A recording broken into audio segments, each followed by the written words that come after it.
How can you get a decent VO2 max when you've never had much success with cardio exercise? Do you have to commit to long, draining endurance workouts to get in good shape?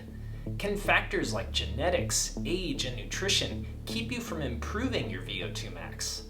Fortunately, if you've been struggling to make progress in your fitness, there are a surprising number of studies that can help you chart a realistic path forward. Hey friends, welcome back to the channel. My name's Rob. I'm a physical therapist and the creator of Why I Exercise, a training resource I'm building for my study of healthy longevity and peak performance. Body fat distribution, stress, genetics, aging, nutrition, and sleep quality can all be a drag on your exercise performance and results. In this video, we will look at the ways you can overcome these challenges and boost your VO2 max to a healthy level. According to several studies, excess body fat and obesity are linked to greater odds of arthritis and chronic pain, making it more difficult to exercise.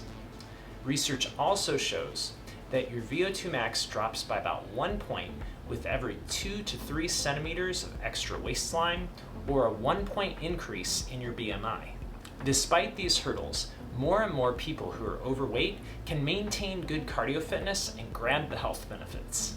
Limiting the impact by swimming, training at a lower intensity, and using cardio machines helps you control the stress on your muscles and joints. Maintaining a strong VO2 max at a high body weight is an impressive achievement, but it's easier said than done, especially for people with a large waist. People with a BMI below 30 are much more likely to maintain a good VO2 max for the long term than people who have a BMI above 30. This makes our next challenge important to consider. The Mediterranean diet is famous for its connections to longevity and improved cardiovascular health. It includes a high intake of fruits and vegetables, legumes, olive oil, grains, potatoes, and smaller portions of eggs, cheese, fish, and poultry. A meta-analysis study found that people who stuck with the Mediterranean diet were much more likely to have good cardio fitness than people who didn't follow this type of diet. 58% of calories consumed in the US are from ultra-processed foods like cookies, chips, crackers, cakes, and soda. Cutting these types of foods out of your diet and moving your nutrition toward the Mediterranean diet is a great way to boost your fitness. On average, VO2 max declines 5% for every 10 years through young adulthood, then 10% per decade through middle age, and 15% per decade through the retirement years. This age-related decline seems to occur in people of all ability levels, from non-exercisers to fit and athletic people. Despite these changes, exercise can improve VO2 max in seniors just as efficiently as in young adults. One study showed that 60 and 70-year-olds improved their VO2 max marginally faster than young adults with 8 weeks of consistent interval training. Even people with conditions like diabetes can improve their VO2 max with regular cardio exercise. In a 2022 report, the American Psychological Association found that 1/3 of adults feel overwhelmed by stress, with symptoms including headache, fatigue, anxiety, depression, and difficulty sleeping. Stress affects eating habits, interests and hobbies, or physical health in 7 out of 10 adults. Stress can interfere with our exercise training, but even a single workout can improve these symptoms. Developing your cardio fitness can even improve the way you react to acute stressors. Chronic stress increases your risk of high blood pressure, arrhythmia, and heart attack, but improving your fitness level helps control your risk of these conditions. If you're untrained, start your exercise conservatively for the first 6 to 8 weeks to help keep your acute heart-related risks under control. About 1/3 of US adults get less than 7 hours of sleep per night, and a review of studies found that total or partial sleep deprivation, going to bed too late, or waking up early without getting enough sleep had a moderate detrimental impact on endurance performance. Poor sleep quality also limits your recovery and increases your risk of injury after exercise, both of which can worsen the results of your training.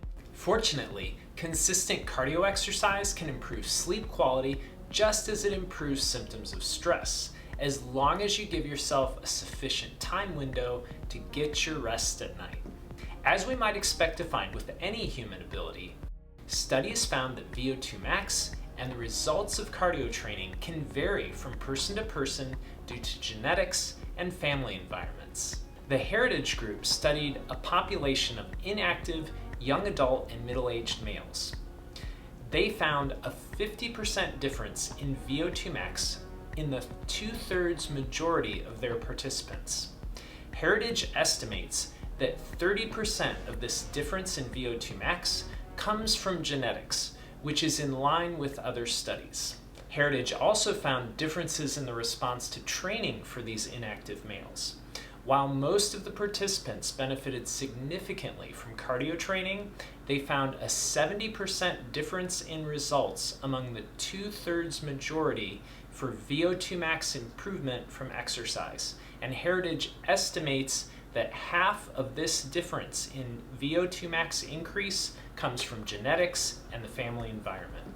While each person's response to cardio exercise may vary, studies show that with consistent training, people at the lowest fitness levels can improve their VO2 max at least as much as their more fit peers, especially when they use steady state, moderate intensity training.